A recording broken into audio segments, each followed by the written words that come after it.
The first barcode wasn't scanned in a secret lab, a Cold War bunker, or on UFO in Roswell. It was scanned on a pack of gum. Troy, Ohio, 1974. A cashier rings up a 67-cent pack of Wrigley's Juicy Fruit gum, and with that one tiny beep, the modern world quietly changes forever. That sound kicked off a chain reaction that built the entire surveillance economy. Every checkout line, every recommended for you ad, and every shipment tracked by GPS all traces back to that one tiny beep in Troy, Ohio. But this isn't a story about gum. It's a story about how a grocery store time saver became one of the most powerful inventions in human history. To understand how we got here, we have to go back to a beach in 1949, where a bored grad student started doodling in the sand and eventually invented the language of a modern civilization. Our story starts in a Florida beach in 1949. A grad student named Norman Woodland finally had enough of watching Grandma spend 30 minutes checking out 2 cans of beans and a 6-pack of beer.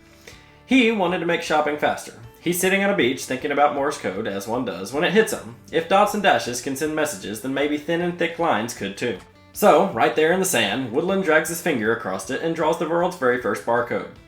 Barcodes, at their core, were meant to solve one problem. Grocery store lines were slow as balls. Every item had to be rung up by hand by Beatrice at the register while she told you about how she didn't approve of her granddaughter's dress showing her knees at prom. Woodland saw the problem and decided to fix it. He and his buddy Bernard Silver built a Frankenstein prototype out of a movie projector, a light bulb, and an oscilloscope. It was huge, loud, and stupidly impractical, but it worked. They even made it circular so it could be scanned from any direction, which basically means that Woodland invented the QR code about 50 years too early.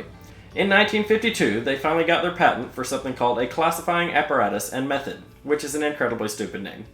Everyone in the world instantly knew that Woodland was now America's sweetheart. He had babes lining up around the house for hours just for the chance to see his face.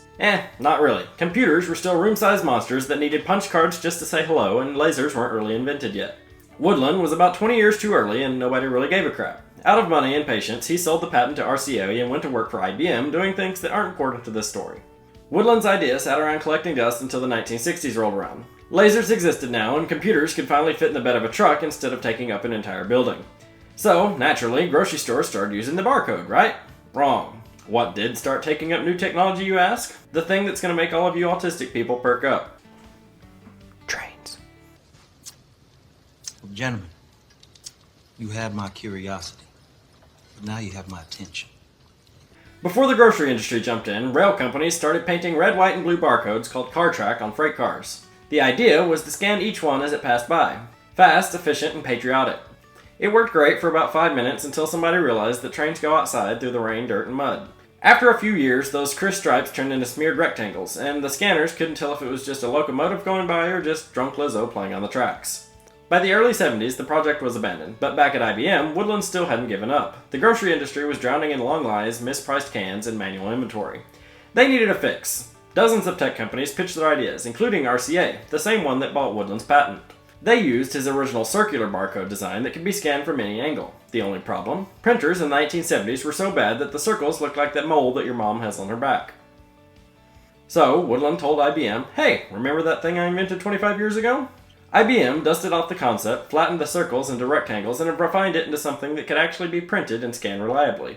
In 1973, the grocery industry officially chose IBM's version as the national standard, and in 1974, a cashier in Troy, Ohio scanned the first pack of Juicy Fruit gum. Just like that, the barcode entered the modern world, and then people absolutely lost their crap. The barcode worked. It was fast, cheap, accurate, and the best thing to happen to grocery stores since free samples. Naturally, everyone loved it. Nope, people went crazy. Cashiers and unions freaked out first. If a machine can read prices, then what do they need us for? And honestly, fair question. It became one of the first mainstream examples of robots taking our jobs. Union meetings turned into apocalyptic sermons about machines replacing humans. People protested outside of grocery stores holding up signs like "Stop the Machine Age" and "No Laser Checkout." Then came the shoppers. Suddenly, there were no price tags, just mysterious black and white lines. Cashiers pointed lasers at food, and then the machine decided how much it was worth. To some people, that wasn't innovation, that was witchcraft. Newspapers were warning people that lasers could blind cashiers. Parents called stores asking if their kids would get radiation poisoning from cereal. Probably, but not from the lasers. Some supermarket managers took to scanning their own face to prove it was safe. But none of that compared to what came next, because within a few months, the panic got biblical. America in the 1970s was running on a lethal combo of Cold War paranoia, leaded gas fumes, LSD, and televised church. So when a mysterious new technology appeared that used invisible light and hidden numbers to control buying and selling, people didn't just get suspicious, they went straight to the Book of Revelation. A popular book at the time called The New Money System 666 claimed that every barcode secretly contained the number of the devil. Churches hosted Satan in the supermarket seminars. Televangelists went on air waving soup cans yelling that the Antichrist was using them to track your soul. IBM engineers started getting hate mail, and not just from angry viewers. One letter to George Lauer, the man who designed the barcode, said, "Dear Mr. Lauer, thanks for inventing the mark of the beast. See you soon, Satan." George thought it was a prank until dozens more arrived accusing him of damning humanity. The irony? The whole 666 thing wasn't even real. Barcodes use guard bars, thin lines at the start, middle, and end that just looked like the number 6. It was a coincidence, not a demonic signature. One grocery chain even had to hand out pamphlets saying, "No, this isn't the mark of the beast, it's just inventory management." And honestly, those people weren't totally wrong to raise an eyebrow. The Bible does warn about a future system where a mark controls who can buy or sell. In Revelation 13, it basically says one day shopping is going to get real weird and y'all are going to have to get marked. So if you're sitting in church in the 1970s and start hearing about a global network that tracks every purchase, it's not unreasonable to start side-eyeing your soup cans. Fast forward to now, and the barcodes turned out to be harmless. Kinda. The world that they warned about? That's the one that we're in now. Microchip implants for your payments, facial recognition for entry, digital IDs tied to your bank account. All suspiciously similar to what they were worried about. So far, we've got one beach doodle, one pack of gum, and one national meltdown. But somehow, the grocery store invented paranoia and the modern surveillance economy. That one beep that once meant item scanned was about to become person identified. If you made it this far learning about satanic soup cans, leave a like so I can tell you about other random useless crap. Next up is the barcode's final form, when corporations realized they could be way more useful than just ringing up your mom's underwear.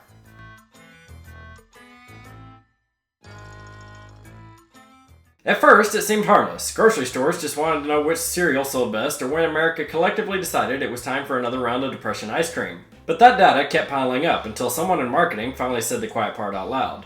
If we can predict what people will buy, why not decide how much they should pay? That's not a conspiracy, it's an active investigation. In 2024, the Federal Trade Commission ordered 8 major firms, including MasterCard, McKinsey, Accenture, and JP Morgan Chase, to hand over their data on something they called surveillance pricing. The question was simple. Are companies secretly using personal data to charge different people different prices? In January 2025, the FTC dropped the report, and the answer? A resounding yes. Retailers are already using algorithms that factor in your zip code, income bracket, browsing history, and even how long your mouse hovers over a product. It's not a price anymore, it's a diagnosis. Buy organic milk, the system flags you as wealthy and naive. Search for diapers online, congratulations, you've entered desperate parent mode. Your formula coupons quietly disappear. Grab beer and cat food after midnight, you're now tagged as single and lonely. Enjoy the sadness surcharge. Chains like Kroger and Target are quietly testing personalized discount engines linked to loyalty cards and store apps. 2 shoppers at the same store with the same product have different totals. You think you're saving 10 cents with your rewards card, but really you just told the algorithm exactly how much you're willing to pay next time.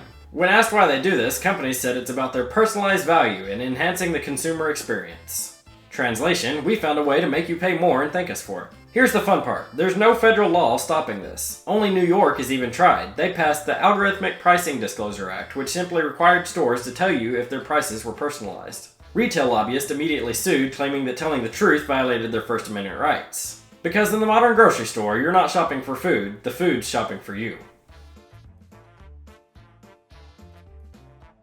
Picture this, you're walking down the aisle of the store, shopping for a new pair of socks after your old ones finally got too hard. You're looking at ones at the bottom for $14.99. You check the ones to your left, $14.99. You'll go back to the others to see if they would be softer for longer sock wearing sessions, and there it is, the price says $15.99. That's weird, you could have swore it just said $14. Anyways, you go back to the other ones, but something catches your eye. The number now says 16. You panic. All around you, socks are laughing, mocking you for being indecisive, and all you can see is numbers everywhere going up and up and up and up. Phew, now that creepily long monologue is over. Screens! They're everywhere now. Phones, laptops, toys for kids, toys not for kids, and even at Walmart. They're tiny LCD or e-paper screens called electronic shelf labels, or ELSs. And they're the final piece that makes algorithmic pricing instant. Here's how it works. In June 2024, Walmart announced plans to replace paper tags with digital screens in 2,300 stores by 2026. Over 120,000 items updated in minutes instead of days. In Europe, some chains like Rema 1000 in Norway already change prices up to 100 times a day. Eggs, milk, cereal, blink, and the number shifts. Officially, this is about efficiency. Less labor, fewer price tags, faster upgrades. Unofficially, it's about control. A recent US study found that price hikes after ESL rollouts went up only by a fraction of a percent. Basically nothing. But that misses the point. The danger isn't that they're doing it now, it's that they can do it whenever they want. Because these screens can connect to live inventory data, demand analytics, weather forecasts, competitor prices, and yet, customer profiles. One large Canadian chain tested a system that pulled supplier discounts, coupons, and loyalty card info into a single database that could push new prices in seconds. Now, if you look thirsty during a heatwave, your bottle wattle might quietly jump from $2.19 to $3.49 before you even reach for it. Senators Elizabeth Warren and Bob Casey have already warned about surge pricing in grocery aisles, and the official corporate response? We don't do that. Sure, and Diddy said it was just yoga night. The real fear isn't that every store is gouging you, it's that every store could. Because once the infrastructure exists, temptation does too. So the next time you see one of these sleek little screens, remember, it's not just showing you a price, it's calculating you a new one. Now, on to how stores decided which brands are sleazy enough to warrant being on the shelves in the first place. By the time barcodes and scanners took over grocery stores, everyone thought the revolution was about speed, faster lines, fewer cashiers, and efficiency. But the real power shift didn't happen at the register, it happened on the shelf. Once every product had a barcode, retailers could finally track what sold and what didn't in real time. That data became leverage. It told stores exactly which brands made money, which ones didn't, and which ones could be replaced. Enter slotting fees, the grocery industry's legal version of extortion. Slotting fees are payments that suppliers make to retailers just to get shelf space. We're talking anywhere from $10,000 to $25,000 per product per store. Sometimes up to $250,000 for premium placement. That's why every snack aisle looks identical wherever you go. Smaller brands can't afford the rent. A 2024 survey found that 64% of suppliers paid slotting fees to major chains like Walmart, Kroger, and Albertsons, and most of them said they had no choice. A small hot sauce company told The Guardian that they got dropped from the shelves after refusing to pay $15,000 per item for regional shelf access. Walmart perfected this game with its internal data system called Retail Link, launched in 1992. It gave suppliers access to their barcode data like sales, trends, and inventory, but it also held them hostage to it. If your product didn't sell fast enough, Walmart's system automatically cut orders.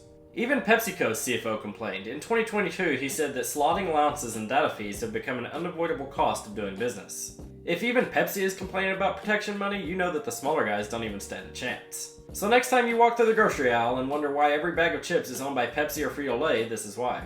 The barcode didn't just make shopping faster, it made monopoly smarter. Now here's the dystopian twist. Because every sale is tracked by barcode, big chains can see when small brands start growing and quietly erase them. An industry insider leaked that if you sell too well and you're not one of the big suppliers, the system flags you as a margin risk. So yeah, the barcode became the gatekeeper of capitalism. Now, years later, stores are trying to ditch the idea of the barcode for bigger and better things. Enter Amazon Go, the store with no cashiers, no checkout, and no beep. You just grab your stuff and walk out. Because you're not scanning the products, the store is scanning you. Hundreds of ceiling cameras track your every move. Sensors on the shelves detect when you grab that second can of spray cheese like a raccoon in a 7-Eleven. An AI system watches your face, posture, and even how long you stare at the Oreos before giving in. They call it Just Walk Out technology, which again is another stupid name. Here's how it works. You scan your Amazon app to enter and every move you make is logged. Pick up milk, system notes it. Put it back, system unnotes it and calls you broke. Grab plastic wrap, a cucumber, and some baby oil, and the AI makes a note that you should be signed up for a visit from the Jehovah's Witnesses. Then you walk out and boom, receipt in your email, no barcode, no cashier, no beep. Because you were the barcode all along. And honestly, it's genius. We created barcodes to stop Granny from holding up the line, and now Amazon's removing the line altogether. So where does it go from here? Stores that scan you when you enter, restaurants that charge you by facial recognition, a world where you just think about what you want and the socialist government enforcement bot smacks you in the face for having desires. It's not science fiction anymore. The first beep scanned gum, the next one scanned you.